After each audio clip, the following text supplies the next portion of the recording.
Bismillah, Assalamualaikum warahmatullahi wabarakatuh. Alhamdulillah, wassalatu wassalamu ala rasulillah, wa ala alihi wa sahbihi wa mawala.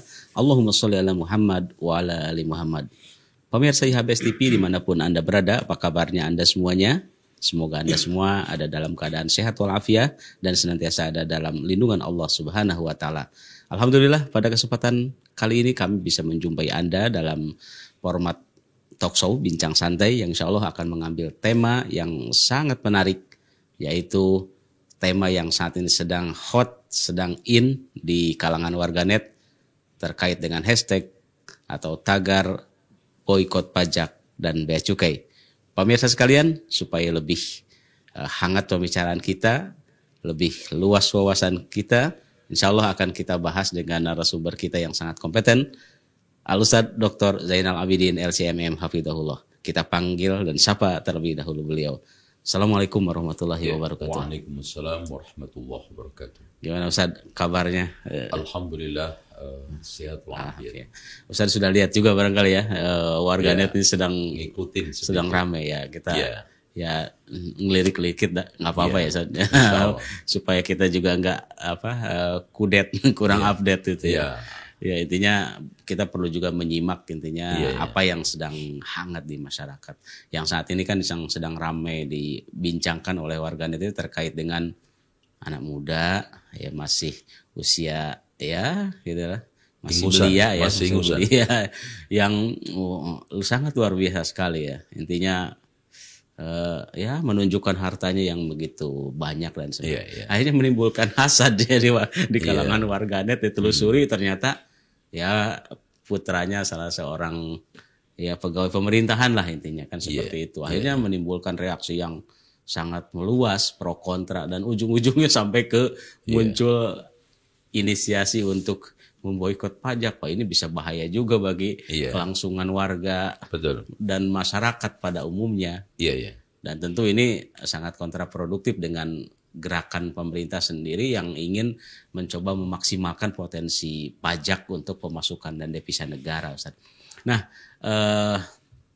permasalahannya yang ingin kita ketahui, Ustaz, dan pemirsa juga ingin ketahui, sebenarnya di dalam Islam sendiri kedudukan pajak itu seperti apa, Ustaz? Sementara kan di Islam ada dua ya sumber pendapatan yang Anda ketahui ya. Mungkin ada lagi sumber yang lain ya, salah satunya ya tadi zakat ya Ustaz ya. Zakat yang memang sudah sangat populer di kalangan umat Islam dengan berbagai jenis zakatnya. Nah, sementara kalau pajak, kalau zaman dulu kan hanya untuk orang kafir ya katanya ya Ustaz. Yang sebut jizyah. Nah, itu seperti apa sebenarnya Ustaz supaya lebih terang benderang, supaya lebih jelas kedudukan pajak di dalam Islam itu seperti apa Ustaz? Fadhol Ustaz. Ya, bismillah, alhamdulillah, wassalatu wassalamu ala rasulillah wa ba'd. Masalah ini adalah sensitif ya. Oleh karena itu kita harus membahasnya secara hati-hati dan juga secara rinci. Pajak itu di dalam kacamata syariah itu disebut istilahnya adalah ad-dharibah. Ad-dharibah itu berbeda dengan pajak al-jizyah. Beda juga dengan kharaj, walaupun di sana ada sisi kesamaannya, bahkan di antara para ulama menyamakan al-kharaj itu dengan dharibah. Tapi secara dasar al-jizyah itu hanya bisa dipungut dari orang kafir. Berdasarkan firman Allah yang ada di dalam surat At-Taubah ayat 29 kan, qatilul ladzina لا يؤمنون بالله ولا باليوم الآخر ولا يحرمون ما حرم الله ورسوله ولا يدينون دين الحق من الذين أوتوا الكتاب حتى يعطوا الجزية عن يد وهم صغيرون. Perangilah orang-orang yang tidak beriman kepada Allah dan hari akhir, tidak mengharamkan apa yang telah diharamkan oleh Allah dan Rasul-Nya, dan tidak beragama secara benar yaitu Islam, hingga mereka itu membayar pajak. Dan dari sini nampak sekali kita bisa katakan bahwa konsekuensi mereka tidak mau menerima agama Islam, maka Allah mewajibkan mereka itu pajak. Nah, Kalau memang begitu, dharibah itu apa? Nanti kita akan coba convert ke dalam bahasa Indonesia. Dharibah menurut lisanul Arab, ma yufrad 'alal ra'iyah minal imam. Apa-apa yang diwajibkan oleh imam kepada rakyatnya. Dan di dalam Al-Mu'jamul Wasit juga dikatakan ma yufrad, ya. Ma yufradu 'alal milki wal 'amali wad dakhli lid-daulah. Apa-apa yang dipungut secara wajib atas kepemilikan, profesi, dan penghasilan untuk negara. Dari sini kita bisa katakan bahwa dharibah itu adalah pungutan wajib atas rakyat untuk kas negara. Makanya Abu Hamid Al-Ghazali di dalam kitab Al-Mustasfanya mengatakan bahwa dharibah itu adalah sesuatu yang diwajibkan oleh penguasa kepada rakyat ketika sekarang harta Baitul Mal itu tidak mencukupi untuk kas negara, operasional negara. Begitu juga Al-Juwaini mengatakan hal yang sama, yaitu pungutan wajib atas rakyat yang kaya, atas yaitu tabaqatul ibad al-aghniya, jadi level masyarakat yang kaya, yang diwajibkan oleh negara, yang ketika harta negara itu tidak mencukupi untuk operasional. Dari sini sifat daripada pajak di dalam Islam itu adalah temporal, ya, tidak permanen.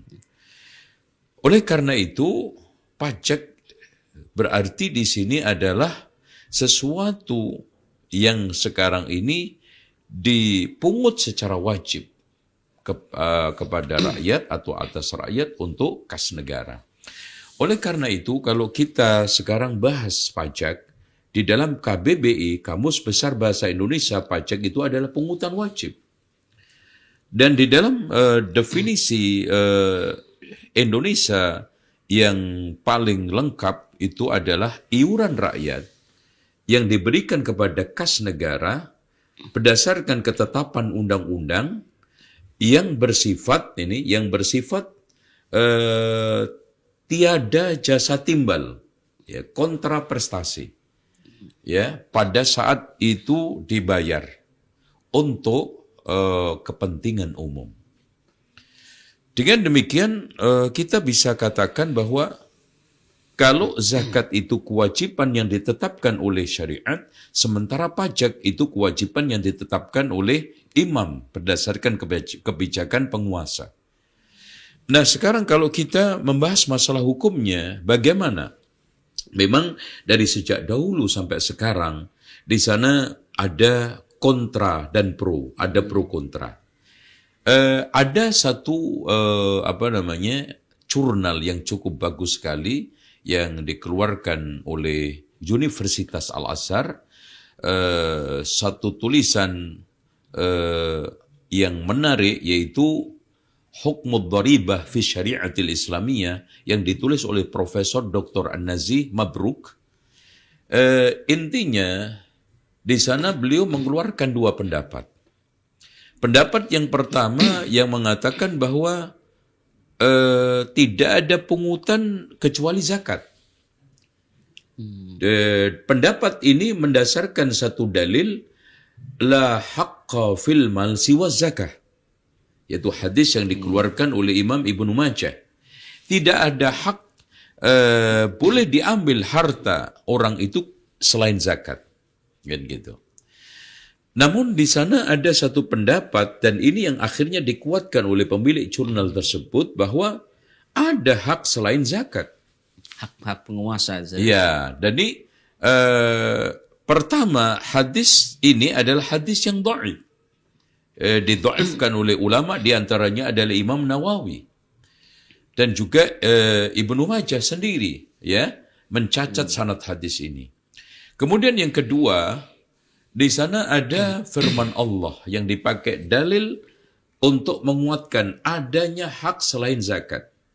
Di mana Allah berfirman, wa atal mala ala hubbihi dzawil qurba wal yatama wal masakin was-sa'ilina wa fir riqab. Terus Allah setelah itu mengatakan wa aqamas shalah wa ataz zakah. Berarti di sini ada dua hak. Wa atal mala yang diberikan kepada saluran umum, terus kemudian Allah menegaskan wa aqamas shalah wa ataz zakah. Dari sini disimpulkan pendapat yang roja itu ada hak selain zakat. Gitu. Di antaranya adalah ad-dharifah, pajak ini.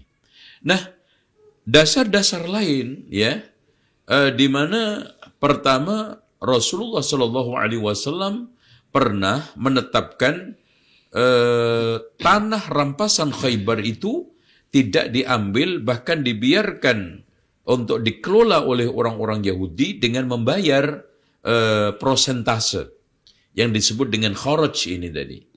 Makanya kharaj itu dikatakan oleh sebagian ulama jenis dari jenis pajak. Cuman diwajibkan kepada orang non-muslim kan gitu. Kemudian yang kedua, ini yang menarik, kata Imam Malik. Jadi seorang muslim atau negara wajib membebaskan tawanan kaum muslimin meskipun harus memungut harta atau memungut dana dari rakyat untuk membebaskan mereka. Dari sini Imam Malik memberikan suatu legalitas adanya pungutan selain zakat. Bahkan Ibnu Hazm juga menegaskan bahwa seorang itu atau negara dibolehkan untuk memungut harta selain zakat untuk kepentingan-kepentingan maslahat umum. Bahkan Izzuddin Ibnu Abdussalam menegaskan lebih tegas lagi, negara dibolehkan untuk memungut iuran dari rakyat selain zakat untuk mempertahankan eksistensi negara di dalam rangka untuk membiayai perang. Ketika sekarang negara itu tidak memiliki kas negara atau kurang. Karena di sini untuk menjaga akhaffud dararain, yaitu memilih dua bahaya yang paling ringan. Itu bahaya perang yang nantinya akhirnya kalah karena tidak memiliki biaya, negara akan hilang, rakyat akan hancur, gedung-gedung juga akan hancur, maka maslahat dipilih apa? Akhaffud dararain kan gitu. Yang paling ringan yaitu apa? Rakyat bersama-sama pemerintah untuk membiayai perang tersebut kan gitu. Ini. Dan juga di sana yang menarik, ini untuk jumruk, untuk bea cukai, pernah sekelompok masyarakat dari Yaman di daerah sekitar Teluk Aden itu datang, di mana ada barang-barang yang masuk ke Yaman. Ini gimana kita perlakukan mereka? Umar bin Khattab bertanya, bagaimana ketika barang-barang kalian masuk ke Habasyah, ke negeri Afrika, terutama Afrika Selatan, kami ditarik juga, maka tariklah mereka sebagaimana mereka menarik kalian. Ada retribusi ya. Ya, ada retribusi yang disebut nanti jamruk. Dengan demikian pajak itu berbeda dengan makes yang dikatakan oleh Rasulullah SAW. Pernah Khalid bin Walid membicarakan negatif seorang perempuan yang dirajam. Kemudian Rasulullah SAW, ya Khalid, innaha latabat, ya, innaha latabat, dia itu taubatan nasuha, lau tabat ali. Seandainya sekarang ini, sahibu maksin, orang-orang yang pemungut maks ini bertaubat, maka Allah akan terima taubatnya. Dari sini, makes itu didefinisikan oleh para ulama adalah pungutan atau iuran yang diambil paksa oleh penguasa dari rakyat secara tidak benar. Itu. Jadi berbeda. Apalagi di sana juga nanti ada royalti, ada lagi juga pajak pada yang lainnya.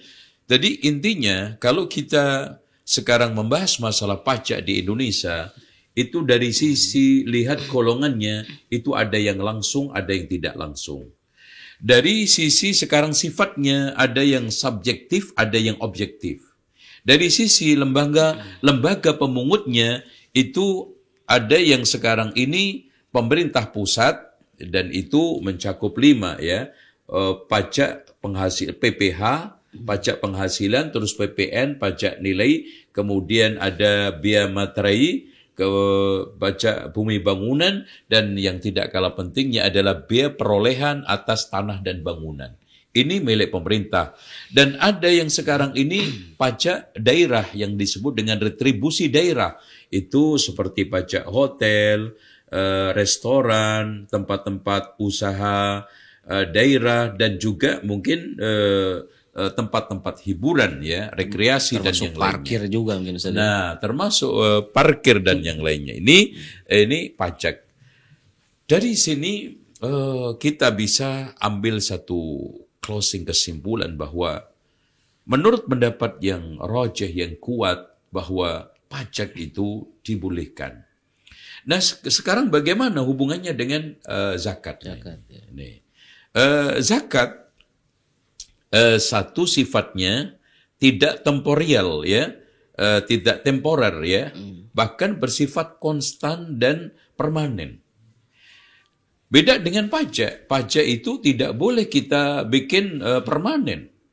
Artinya kalau sekarang negara sudah berkecukupan dan negara sudah punya kas cukup, makanya di sini harus menghentikan. Oleh karena itu di sana pajak itu dibolehkan dengan syarat, ya.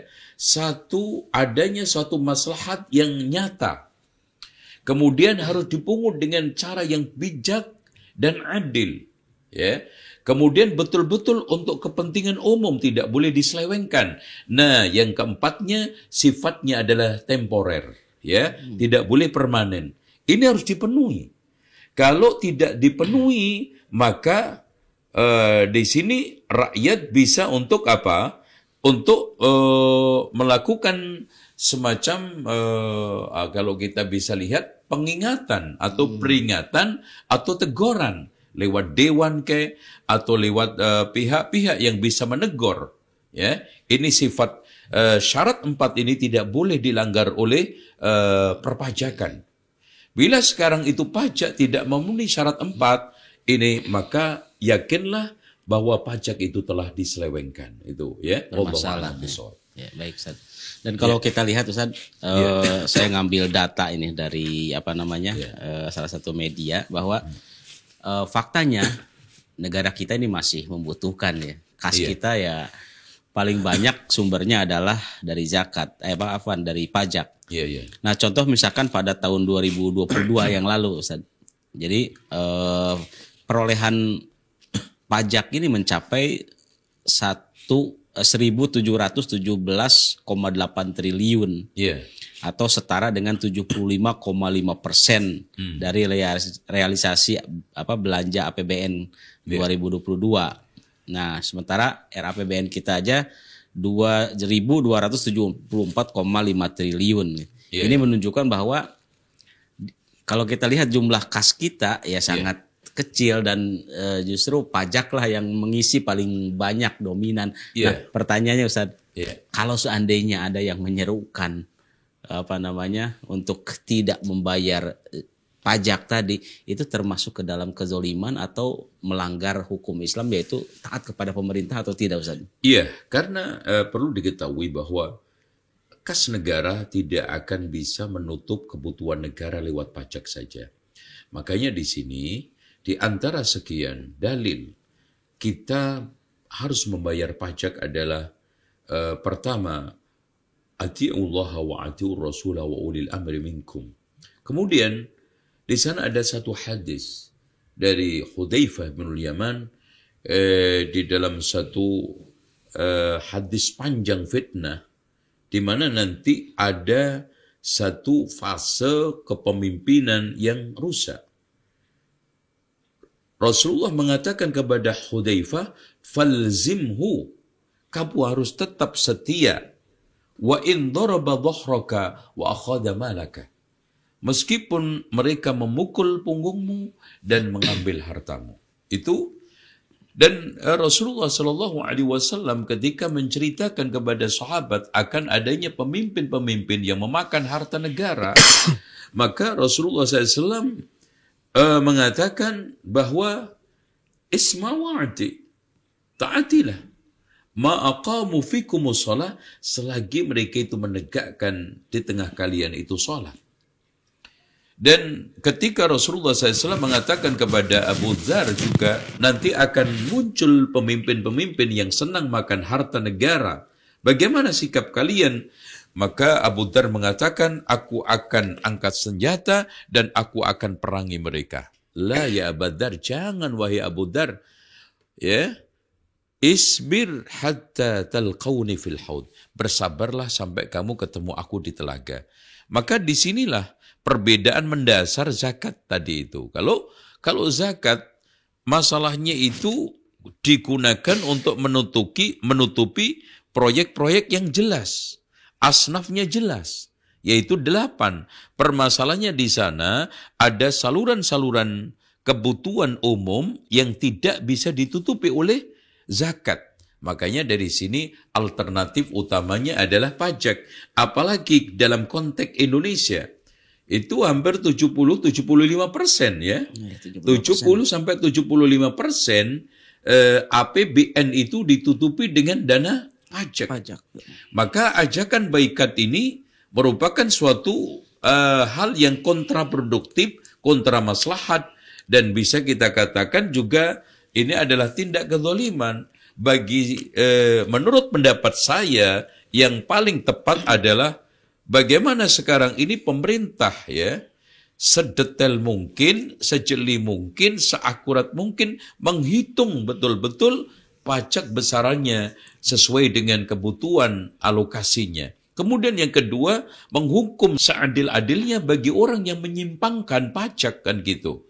Kemudian yang ketiganya, pemerintah yang sekarang ini baik pusat maupun daerah mencoba untuk menyeimbangkan fiskal ya. Fiskal itu adalah keuangan publik. Kebijakan fiskal inilah yang harus betul-betul dipatenkan oleh pemerintah pusat sama daerah sehingga di sana tidak ada ketimpangan dan juga tidak ada sesuatu kezaliman. Karena kalau kita lihat sebagai komparasi di negara-negara kafir ya atau non-muslim, negara Eropa, itu memang berat mereka itu mengeluarkan pajak. Tetapi dari sisi lain memang kebutuhan-kebutuhan umum seperti pendidikan mereka terpenuhi, kesehatan mereka terpenuhi, jalan-jalan sarana transportasi itu nyaman. Sehingga mereka itu ada semacam rasa imbal balik meskipun tidak langsung karena sifatnya pajak itu adalah tadi tiada timbal jasa yang langsung.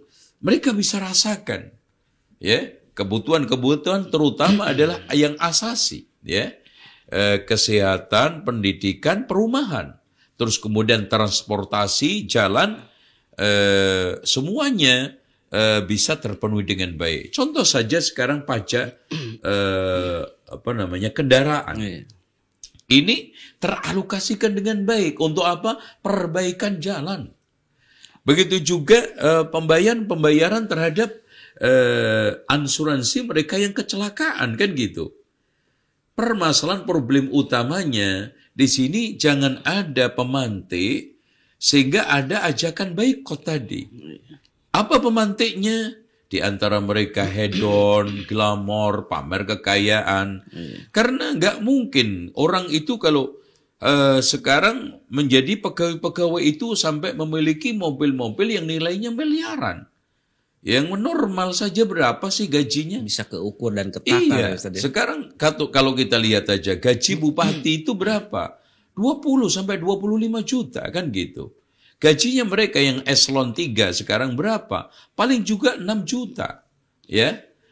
Yang menjadi pertanyaan yang mudah dijawab oleh rakyat, oleh orang umum kan, mereka pintar ngitung-ngitung apalagi netizen itu. Nah, dari sinilah yang harus kita perangi, inilah yang harus kita selesaikan dengan tuntas. Oleh karena itu, ajakan boikot untuk memboikot pajak, bea cukai, ini tidak akan terjadi dan tidak akan terwujud kalau ini diselesaikan dengan baik.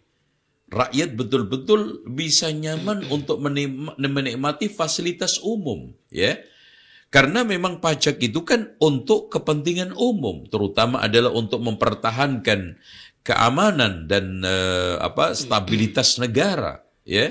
Untuk membeli persenjataan, untuk melengkapi alat-alat transportasi umum, untuk membeli fasilitas-fasilitas keamanan negara, itu semuanya bisa akan terpenuhi dengan pajak tersebut, insya Allah. Masya Allah. Jadi intinya sebetulnya negara kita ya, yang mayoritas Muslim, Ustaz, punya dua potensi besar sebetulnya untuk devisa negara, bahkan 3 dengan kekayaan alam ya Ustaz. Yang pertama tadi kita juga punya potensi pajak. Kaum muslimin di negara kita itu paling banyak Ustaz di dunia jumlahnya ya. Lalu berikutnya kan ini punya potensi besar pajak, dan orang kayanya juga banyak, orang-orang yang sudah nisob ya untuk zakat. Nah cuma kan belum tergali potensi zakat ini secara maksimal untuk proses penggalian dan pemanfaatannya. Ini bagaimana Ustaz bisa melihat dua potensi ini, zakat dan pajak? Sebetulnya potensi negara Islam itu banyak. Tidak hanya itu aja. Yang nomor 1 adalah zakat. Ini memang keseimbangan dan untuk meminimalisir kesenjangan. Yang tidak kalah pentingnya adalah potensi ekonomi halal. Yang tidak akan dimiliki oleh negara-negara manapun. Meskipun negara-negara non-muslim sekarang itu masif bergerak di bidang masalah-masalah ekonomi halal. Coba bayangkan ketika Ana di Hong Kong ketemu orang dari Jepang, ternyata sedang menawarkan produk halal. Coba bayangkan, Jepang. Orang Jepang di Hong Kong dan non-muslim. Iya, itu. Terus kemudian pajak. Terus kemudian yang tidak kalah pentingnya adalah bank syariah. Produk-produk syariah. Nah, yang terakhir adalah kekayaan alam. Nah, inilah yang harus menjadi kerjaan Bank Syariah Indonesia, menggarap sektor real. Jangan sekarang ini berkutat pada bunga berbunga. Sekarang jangan sampai berpikir bagaimana uang menghasilkan uang. Bagaimana uang menghasilkan barang, jasa, yang akhirnya apa? Mengembangkan ekonomi kerakyatan, ekonomi berbasis keadilan, ekonomi berbasis pemerataan. Dari situlah nanti kemakmuran itu akan bisa didapat. Ketika sekarang negara memiliki satu bahan, bisa mengelola punya bahan, maka hidup akan gemah ripah lo Cinawe, tentrem, toto, raharjo insya Allah. Kan gitu. Baik Ustaz. Masya Allah. Jadi intinya kita punya potensi yang sangat luar biasa, dan ini kewajiban generasi berikutnya Ustaz untuk bisa menggali ini semua.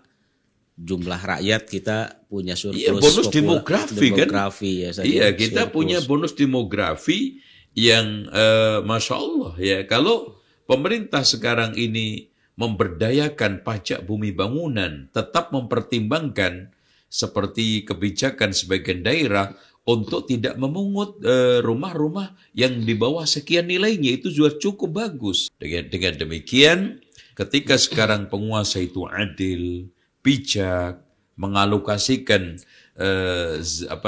pajak pada saluran-salurannya, insya Allah bentuk satu masyarakat yang digambarkan oleh Rasulullah SAW, masalul mu'minina fi tawadihim wa tarahumihim wa ta'atufihim kamathalil jasadil wahid idha ishtaka adwan tada'a sairul jasadi bisahri wal huma. Masya Allah. Al-muslim lil muslim kalbunyan yashuddu ba'duha ba'du, kan gitu. Jadi perumpamaan mukmin di dalam kasih sayang, perhatian, dan saling menguatkan itu seperti satu tubuh. Bila yang satu anggota itu sakit, maka yang lainnya merasa panas dan tidak bisa tidur. Dan seorang muslim kepada muslim yang lain seperti bangunan. Wa ta'awanu 'alal birri wa taqwa. Ini insya Allah akan menunai berbagai macam kesejahteraan di dalam semua sisi. Wallahu a'lam bishawab. Baik Ustaz. Dan ini yang agak sensitif nih pertanyaan Ustaz. Ini pengemplangan pajak atau kasus-kasus korupsi lah, orang yang mengkorupsi pajak gitu, itu kan nggak sekali dua kali ya kita dengar, kita saksikan gitu. Dan banyak juga saat ini yang sedang memperbaiki diri di Hotel Predeo lah, intinya seperti itu karena kasus ini. Nah seperti apa sistem pemerintahan Islam di zaman dulu dalam tata kelola pajak ini Ustaz, seperti misalkan di zaman Khulafaur Rasyidin atau setelahnya gitu Ustaz. Taib, kalau al-kharaj jelas pengelolaan digunakan untuk kemaslahatan negara, pembiayaan perang dan yang lainnya. Dan pajak secara persisnya itu pernah diterapkan di Spanyol. Itu. Dan juga pada pemerintahan Tartar ya di Baghdad. Intinya secara umum yang penting tidak dikorupsi.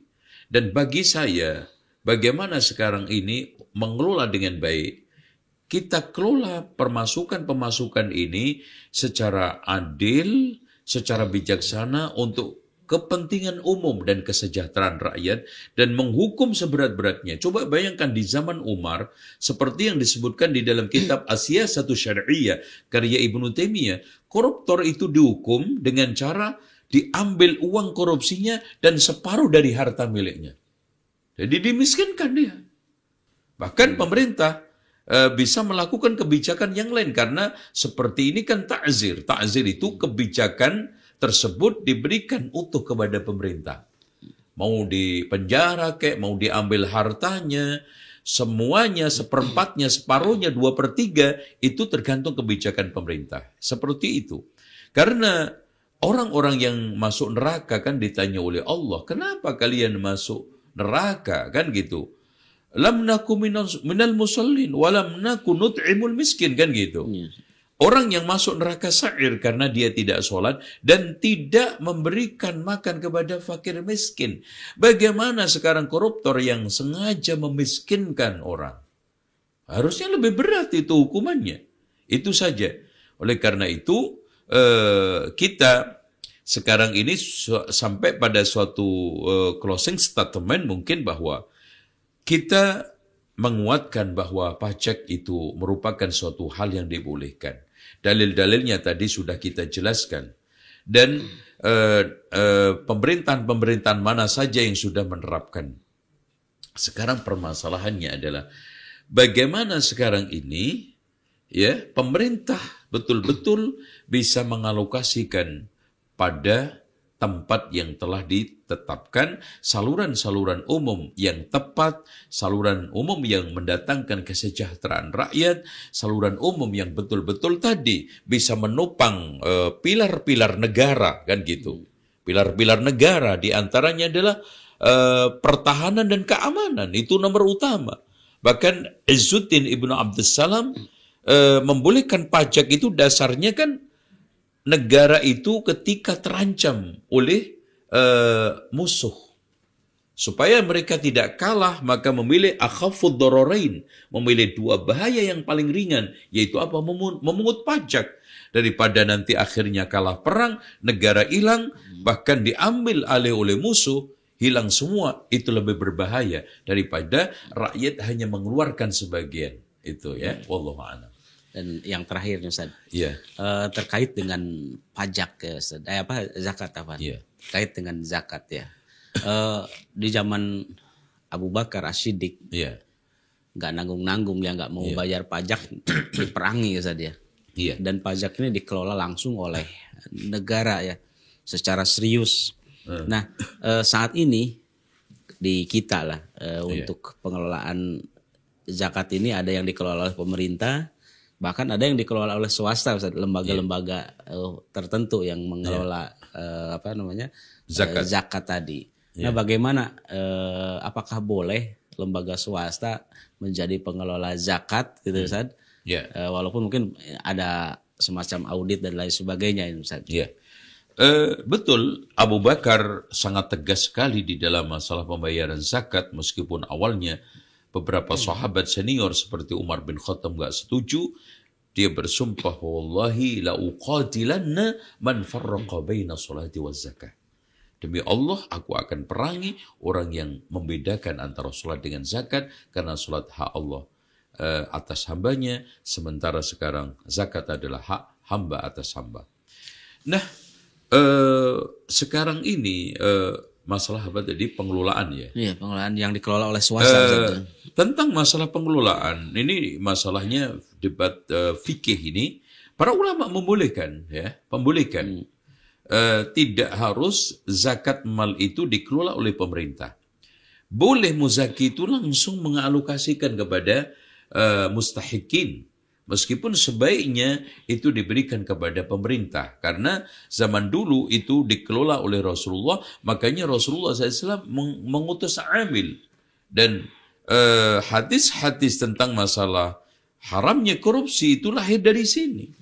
Di mana ada orang yang datang menghadap Rasulullah, ini kambing untuk negara, ini kambing untuk saya.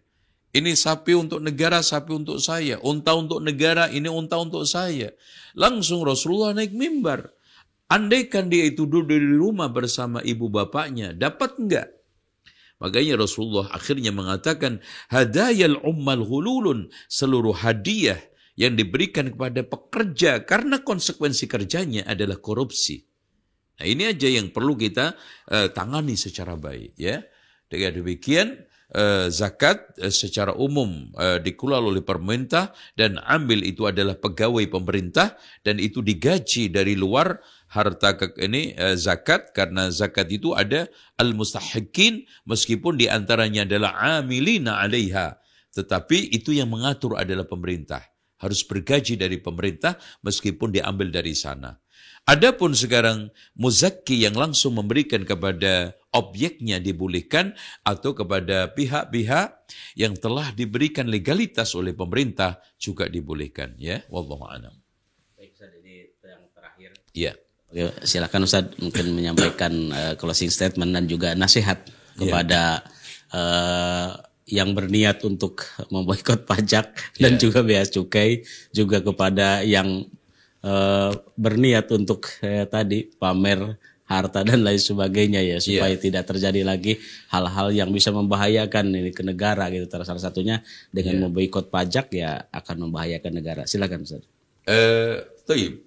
Nasihat saya pertama kepada seluruh kaum muslimin, hendaknya melazimkan dirinya pada ketakwaan, apalagi kita ini sudah akan menghadapi Ramadan, yang itu adalah bulan tarbiyah untuk mendidik kita menjadi orang-orang muttaqin. Ya, dan ciri muttaqin itu adalah anti melanggar.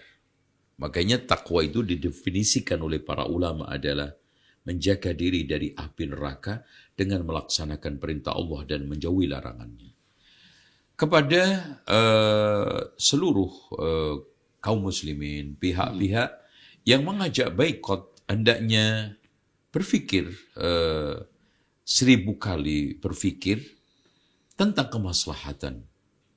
Karena dampak yang ditimbulkan dari boikot itu apalagi dilakukan oleh pihak-pihak yang sekarang memiliki kedudukan, nama besar, itu bahaya.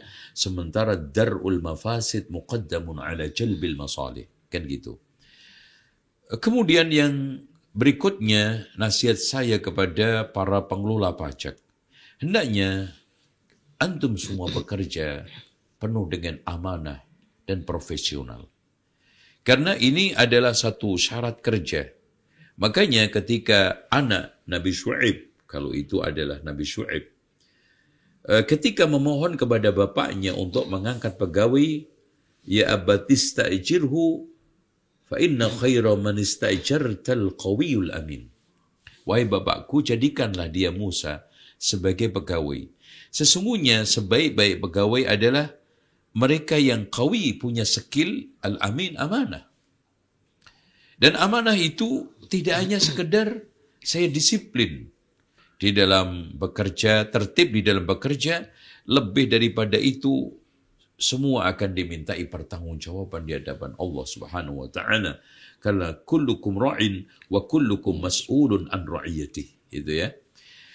Adapun sekarang ini kita sebagai badan-badan pengawas, ya, pelayanan publik, hendaknya juga mengawasi secara bijak, ya, mengawasi secara rutin dan mengawasi secara proporsional dan profesional.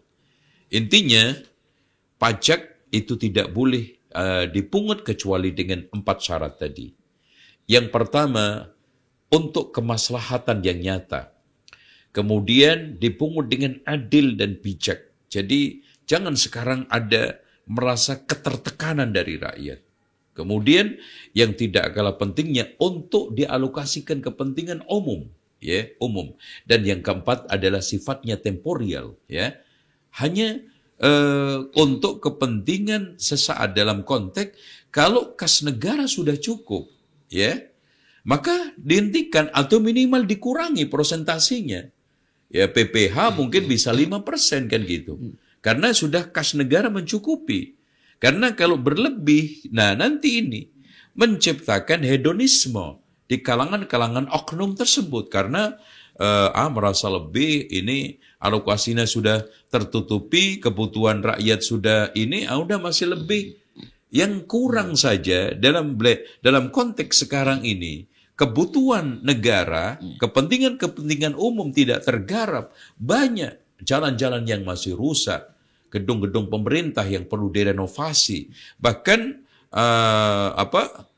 kepentingan pertahanan dan keamanan juga masih kalah dengan negara-negara tetangga umpamanya. Ternyata ini dikorupsi, ternyata disimpangkan. Bagaimana ketika sekarang itu berlebih? Maka ini sangat tidak bijak. Itu wallahu a'lam bishawab itu. Baik, terima kasih atas apa yang sudah disampaikan pemirsa sekalian.